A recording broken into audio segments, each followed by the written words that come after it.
दोस्तों फिल्म की शुरुआत में दिखाते हैं कि पूरी दुनिया में रेडिएशन फैल गया है। पूरी तरीके से दुनिया तबाह हो गई है। ऐसी स्थिति में कोई भी नहीं बच पाया है। अगर बची है तो एक लड़की। इस लड़की का नाम एन है। वो शहर के सुनसान इलाकों में किस तरीके से चल रही है। उन पूरे शहर में कोई भी नहीं है।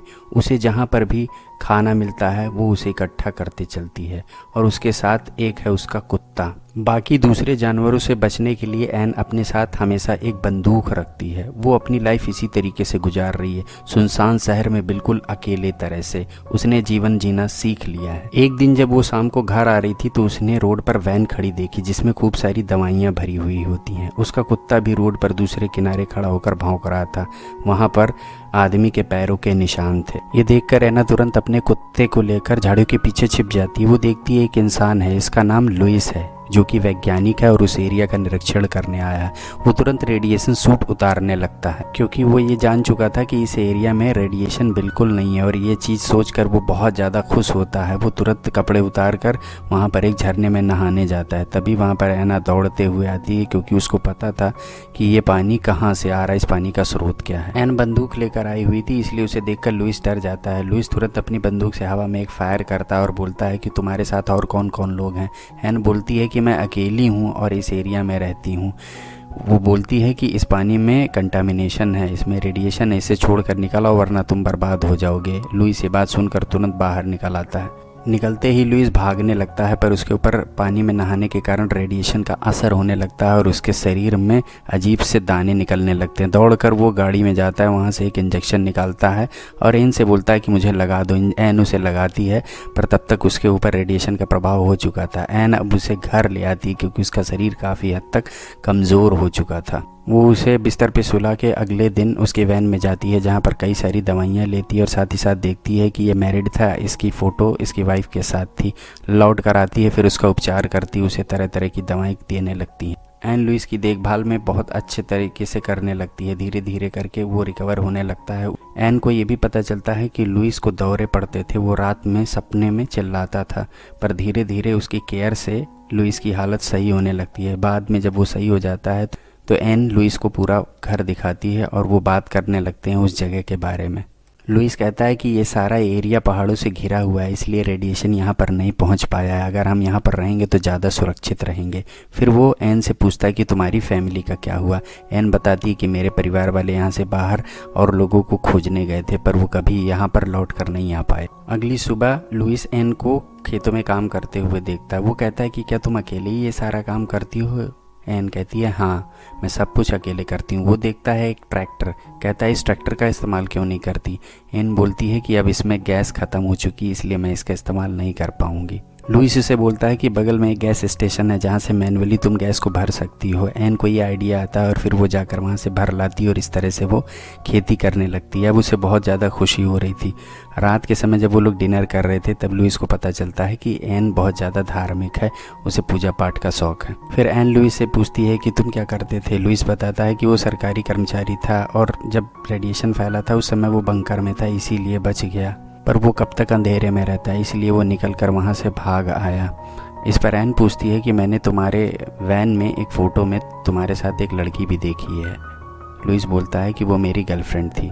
अब इसके बाद दोनों अपने कमरे में आ जाते हैं और दोनों चुप थे। दोनों में एक दूसरे के लिए फीलिंग भी डेवलप होने लगी थी पर दोनों एक दूसरे से कहना नहीं चाहते थे। अगले दिन लुइस और एना फिशिंग करने जाते हैं। वहाँ पर वो लोग भुनी हुई मछलियाँ खाते हैं। लुइस एना से बोलता है कि तुम और मछलियाँ क्यों नहीं पकड़ती। एना बोलती है कि लास्ट टाइम मेरा जनरेटर ख़राब हो गया था और इसके कारण मैं ठंड से बाल बाल बची थी। अगर जनरेटर सही रहता तो मैं मछलियाँ ज़्यादा पकड़ती।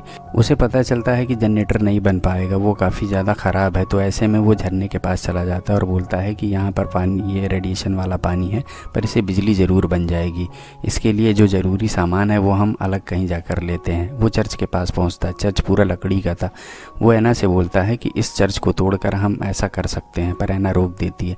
कहती चर्च मत तोड़ो क्योंकि वो धार्मिक थी और कहती है मेरे फादर ने बनवाया था, हम लोग हर संडे को यहाँ पर आकर प्रेयर करते थे। लुइस एन की बात थक हार के मान जाता है और इसके बाद दोनों एक साथ काम करने लगते हैं। समय बीतता चला जाता है। एक दिन एन देखती है कि लुइस गायब है।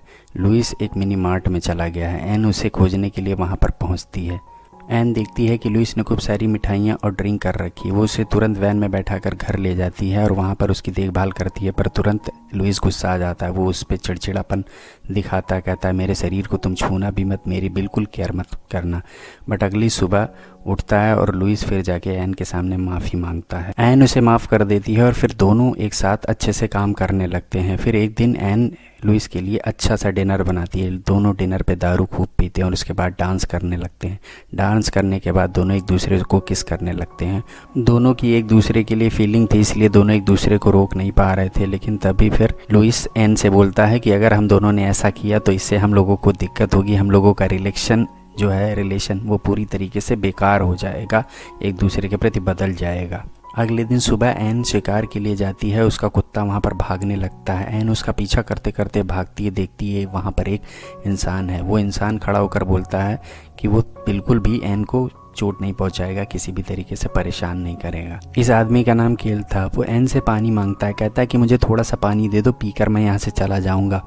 पर एन ये सुनकर उसे ले आती है अपने घर पर। जिसे देखकर लुइस तुरंत बंदूक तान लेता है। एन लुइस से बताती है कि इस आदमी को सिर्फ पानी चाहिए। लुइस फिर उस आदमी से बात करने लगता है और उसका रेडिएशन चेक करता है। कहता है तुम्हारे अंदर थोड़ा सा रेडिएशन बचा है, यहाँ पर रहने से तुम्हारा रेडिएशन पूरी तरीके से ख़त्म हो जाएगा, इसलिए तुम यहाँ पर कुछ दिन रह सकते हो। पर लुइस उसे अपने घर में आने से मना करता है। एन बोलती है कि हमें ऐसा नहीं करना चाहिए, इस आदमी को अपने घर में रखना चाहिए क्योंकि इसके साथ कुछ भी गलत हो सकता है। एन जाकर उसे अंदर ले आती है और लंच टेबल पर खाना देती है। टेबल पर केले बताता है कि वो 50 किलोमीटर से पैदल चला आया है। तो वहीं लुइस भी बताता है कि कैसे रास्ते में उसे एक छोटा सा बच्चा मिला था जिसको उसने गोली मार दी थी क्योंकि उसके अंदर रेडिएशन था। वो कह रहा था कि उसे अब मार दो, नहीं तो ये रेडिएशन किसी और को फैल जाएगा। टेबल पर बैठकर वो लोग अपनी अपनी बातें करते हैं। टेबल पर खाना खत्म होने के बाद केले को एन मकान दिखाने के लिए लाती है। एन केले के साथ काफ़ी खुश थी। ये चीज़ देखकर लुइस काफ़ी ज़्यादा परेशान और गुस्से में था, उसे जलन हो रही थी। वो एन से बोलता है कि तुम्हें बिल्कुल भी ऐसे आदमी से सतर्क रहना चाहिए जिसे तुम जानती नहीं हो, उसके साथ ज़्यादा बात मत करो। इस बात पर दोनों की थोड़ी थोड़ी बहस हो जाती है। नेक्स्ट मॉर्निंग केले और लुइस दोनों शिकार पर जाते हैं। वहाँ पर वो शिकार पर निशाना लगाते हैं पर शिकार चूक जाता है। केले लुइस से बोलता है कि दक्षिण की तरफ कुछ लोग अभी भी बचे हुए हैं। लुइस इस बात को पूरी तरीके से खारिज करता है। लौटते समय उन्हें वो शिकार दोबारा मिलता है जिसे वो मार के शाम को ले आते हैं। शाम को टेबल पर लुइस बोलता है कि हमें चर्च को तोड़ना पड़ेगा, बिना चर्च को तोड़े हम किसी भी तरह से बिजली नहीं बना पाएंगे। और इस पर लुइस बोलता है कि ये चीज़ मुश्किल है क्योंकि जो चर्च है वो एन के फादर का बनाया हो, उससे वो काफ़ी ज़्यादा अटैच है। पर एन इस बार मान जाती है। अगली सुबह चर्च को तोड़े जाने का काम शुरू हो जाता है। ये लोग धीरे धीरे उस काम को करना शुरू कर देते हैं। जैसे जैसे समय बीतता है वैसे वैसे केले और एन की नज़दीकियाँ बढ़ती जाती हैं। दोनों एक दूसरे को पसंद करने लगते हैं। एक दिन वो दोनों जंगल में वॉक करने जाते हैं। वहाँ पर एन को पता चलता है कि केले की भी ईश्वर में आस्था है। जब दोनों लौट कर आते हैं तो दोनों देखते हैं कि लुइस ने पहिया बना दिया है। इस बात से दोनों खुश हो जाते हैं। अब लुइस एन से बोलता है कि मुझे तुमसे प्राइवेट में बात करनी है। वो उसे अकेले में ले जाकर बोलता है कि तुम अगर इस आदमी को पसंद करती हो तो इसके साथ जाओ, मुझे इसकी कोई भी प्रॉब्लम नहीं होगी। एन बोलती है कि मुझे ये बिल्कुल भी नहीं पता कि मेरी फीलिंग किसके लिए है, मैं काफ़ी कंफ्यूज हूँ। ये कहकर वो चली जाती है। अगले दिन ये लोग काम पर फिर से लग जाते हैं। अगले 3 दिन ये लोग खूब मेहनत से काम करते हैं और काम करने के बाद सोचते हैं कि एक छोटी सी पार्टी हो जाए। पार्टी के दौरान ये लोग ये डिसाइड करते हैं कि हम लोग नदी पे नहाने चलते हैं और नदी पे नहाने चले आते हैं। लेकिन नहाते समय उन्हें ठंड लगती है, वो लौटने लगते हैं। तब लुइस एन को अपना प्रपोजल देता है। कह नहीं पाती, वो कंफ्यूज हो जाती है। पर जब घर पे आती है देखती है कि लुइस लेटा हुआ है। वो उसके साथ इंटीमेट होने के लिए जाती है, पर लुइस शराब के नशे में धुत था, इसलिए एन उसके साथ कुछ भी नहीं कर पाती है। पर जब वो लौट रही थी तो वो देखती है कि केले का दरवाज़ा खुला हुआ। वो उसके कमरे में चली जाती है और वहाँ पर उसको नंगा करके उसके साथ इंटीमेट हो जाती है। अगले दिन मॉर्निंग में लुइस ब्रेकफास्ट बना रहा है। लुइस ये देखकर जान जाता है कि इन दोनों के बीच में रात में ज़रूर कुछ हुआ था। वो खाने की टेबल पर बैठ जाता है और एन तुरंत वहाँ से खड़ी हो जाती है। वो कहती है कि मैं जा रही हूँ, मेरा सर दर्द हो रहा है। एन के जाते ही लुइस और केले दोनों बांध के काम पे लग जाते हैं, बिजली के काम पे। यहाँ पर लुइस बार बार केले को प्रोवोक कर रहा था कि वो ये पता कर पाए कि रात में क्या हुआ था। केले इस पर बोलता है कि तुम सिर्फ जल रहे हो। अब दोनों जल्द से जल्द काम निपटाने लगते हैं और इसके बाद झरने के ऊपर जाकर बांध के काम को करने की शुरुआत करते हैं। थोड़ी ही देर में काम सक्सेसफुल हो जाता है और इसके बाद वहाँ से पानी गिरने लगता है। अब केले ऊपर से नीचे उतरने लगता है, पर इसी बीच में उसका पैर फिसल जाता है और वो बीच में ही लटक जाता है। पर उसकी जो रस्सी थी वो लुइस के हाथों में थी। दोनों एक दूसरे को देखते हैं। कुछ देर तक तो लुइस घसीटता है, पर उसकी आंखें अजीब सी हो जाती हैं। वो एन के बारे में सोचने लगता है। ऐसे में यहाँ पर सीन कट होता है और अगले सीन में हम देखते हैं कि लुइस घर पर वापस आ गया है। यहाँ पर एन उससे बोलती है कि कल रात को जो भी कुछ हुआ था उसके लिए मैं तुम्हें माफ़ी मांगती हूँ।